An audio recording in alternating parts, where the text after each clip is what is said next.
नमस्कार बच्चों। तो आज हम प्राणियों के वर्गीकरण पाठ में आगे का जो घटक है उसको देखने वाले हैं। तो इस घटक में हम देखेंगे कांटेदार त्वचा वाले प्राणी। कांटेदार त्वचा मतलब इसके ऊपर कांटे हो। ये समुद्री प्राणी हो सकते हैं, जिसमें सबसे पहले आता है सितारा मछली, स्टारफिश इसको बोलते हैं हम लोग इंग्लिश में। इन प्राणियों के त्वचा पर कैल्शियम कार्बोनेट के कांटे होते हैं, इसलिए इन्हें क्या कहते हैं? कांटेदार त्वचा वाले प्राणी कहते हैं। इस संघ के सभी प्राणी प्रायः समुद्री वासी होते हैं, समुद्र में पाए जाते हैं। और इनका शरीर त्रिजनन स्तरीय और देह हुआ युक्त होकर प्रौढ़ावस्था में पंच अरीय सम्मिति दिखाई देती है, परंतु झिल्ली अवस्था में सम्मिति द्विपार्श्व होती है। यह प्राणी नलिकापाद की सहायता से संचलन करते हैं। नलिका पादों का उपयोग करने का इनका और एक तरीका है कि उसका ये भोजन पकड़ने के लिए उसका यूज करते हैं, उससे करते हैं। और कुछ प्राणी स्थानबद्ध या सेडिमेंट्री होते हैं। इनका कंकाल कैल्शियम कार्बोनेट युक्त कांटों अथवा पट्टिकाओं का बना होता है। इन प्राणियों में पुनरुद्भवन या पुनर्निर्मित यह क्षमता काफी अच्छी होती है, मतलब अगर इनको कुछ अंग भंग हो गया तो ये उसको निर्मित कर सकते हैं। ये प्राणी प्रायः एक लिंगी होते हैं, इसमें केवल एक ही प्रकार का लिंग पाया जाता है। ओके, जैसे उदाहरण सितारा मछली, sea urchin, sea cucumber, crystal star etcetera, है ना, और बहुत सारे।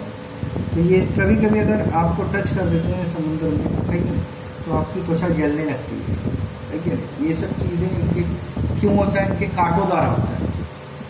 तो ये भगवान ने उनको बचने के लिए यह सुविधा प्रदान की है। अब आगे देखेंगे सम्मिरज्जुमंत प्राणी संघ। इन प्राणियों का शरीर मुख्यतः 3 भागों में विभाजित होता है: सूंड, स्कंदमूल और धड़ माने ट्रंक। देखिए यहाँ पर दिया गया है सूंड, कॉलर और नीचे ट्रंक मतलब टेल, या आपको पता है धड़ इसको बोलते हैं, और टेल को मतलब पूंछ बोलते हैं। इनमें केवल सूंड में ही पृष्ठरज्जु होता है, उसी में पृष्ठरज्जु पाया जाता है, इसलिए इसे सममिरज्जुमंत प्राणी कहते हैं। इन प्राणियों को सामान्य रूप से अंकारन कृमि कहते हैं। इस संघ के सभी प्राणी समुद्री वासी होकर रेत में बिल बनाकर रहते हैं। रेत में बिल बनाते हैं और बिल में रहते हैं। श्वसन के लिए इनमें एक से अधिक लोम छिद्र होते हैं, छिद्र पाए जाते हैं। इसको हम गिल स्लिट्स बोलते हैं, जैसे मछलियों में पाया जाता है, है कि नहीं, छिद्र, वैसे इनको में भी होता है। ये प्राणी एक लिंगी अथवा उभयलिंगी हो सकते हैं। उदाहरण बैलनोग्लॉसस, सैक्रोग्लॉसस, ये आपको दिया गया है। ओके, यहाँ पे देखिए आकृति दी गई है सैक्रोग्लॉसस और बैलनोग्लॉसस की। ओके, इस तरीके से इनकी विशेषताएं आपको याद रखनी है, क्योंकि विशेषताएं पूछते हैं 2 नंबर के लिए, है ना, कि कांटेदार त्वचा वाले प्राणियों की विशेषता बताइए और उसका एग्जाम्पल दिए। तो एग्जाम्पल में क्या है? सितारा मछली, सी ऑर्किन और सी कुकुम्बर और ब्रिटल स्टार। ऐसे इसमें भी पूछ सकता है। तो विशेषताएं आपको ध्यान में रखते हुए आगे बढ़ना है। अब आगे देखते हैं, देखिए क्या दिया है। सम पृष्ठरज्जु प्राणी संघ, इसमें पृष्ठरज्जु पाया जाता है। इन प्राणियों के शरीर को आधार देने वाला पृष्ठरज्जु होता है। सभी पृष्ठरज्जु प्राणियों को इस एक ही संघ में समाविष्ट किया गया है। पृष्ठरज्जु प्राणी संघ का 3 उपसंघ में वर्गीकरण किया गया है। पृष्ठरज्जु प्राणी संघ के महत्वपूर्ण लक्षण निम्न प्रकार से दिखाए गए। पहला, विकास अवस्था के दौरान किसी न किसी अवस्था में शरीर में मेरुदंड पाया जाता है। जैसे अपने शरीर में मेरुदंड पाया जाता है, वैसे इन संघ के सभी प्राणियों में मेरुदंड पाया जाता है। विकास के दौरान किसी न किसी अवस्था में ग्रसनी में प्लोम छिद्र पाए जाते हैं। मेरुरज्जु स्पाइनल कॉर्ड एक ही होकर पृष्ठ तल पर नलिका जैसा खोखला होता है। हृदय शरीर के अधर तल में पाया जाता है, नीचे। ओके, अब देखिए उपसंघ। पुच्छ सम पृष्ठरज्जु प्राणी या कंचुक युक्त पृष्ठरज्जु पाए त्वचाधारी प्राणी। अब देखिए इसमें क्या दिया है। ये प्राणी प्रमुखतः समुद्रीवासी होते हैं।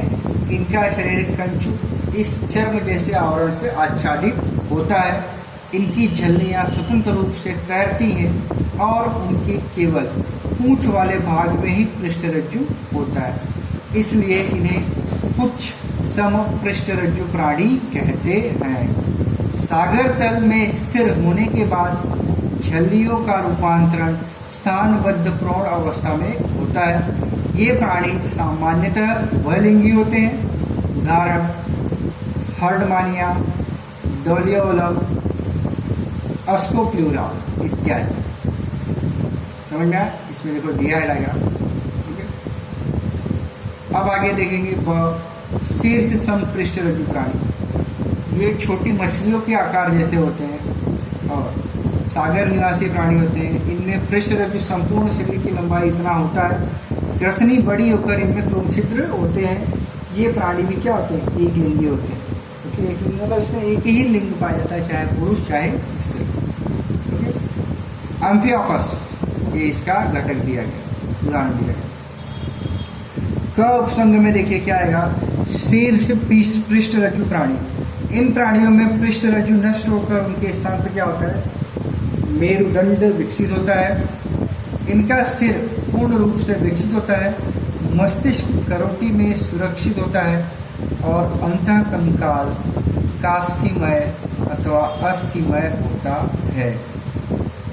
कुछ समपृष्ठरज्जु प्राणी जबड़े रहित होते हैं, तो कुछ प्राणियों के जबड़े पाए जाते हैं। ओके, तो इस तरीके से हमने देख लिया है। अब नेक्स्ट कक्षा में हम लोग उप समपृष्ठरज्जु प्राणी के 6 वर्गों के बारे में बातचीत करेंगे। फिलहाल के लिए इतना ही। आगे के वीडियो में हम आगे का घटक शेयर करेंगे, तो आप इसको सबको इसके सब के आपको जो भी विशेषताएं हैं 2-2 3 बाय हार्ड करनी है और लिख के रखनी है। जैसे जैसे पाठ खत्म होता जा रहा है आप वैसे वैसे कॉपी पूरा करते जाओ, फिर उसके बाद हम आगे का देखेंगे। धन्यवाद।